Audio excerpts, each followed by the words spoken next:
Sabi ko sa inyo, 6 kami na technical na nagdi-dinner palagi sa bahay nila sa Nara Street sa Forbes Park.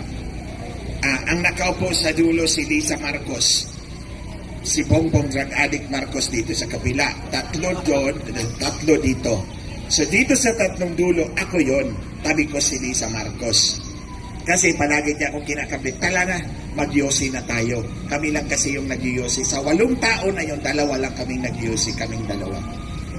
Na nang pumunta na kami sa garden, makinig ka Lisa Marcos, makinig ka, yawa ka talaga, animal ka.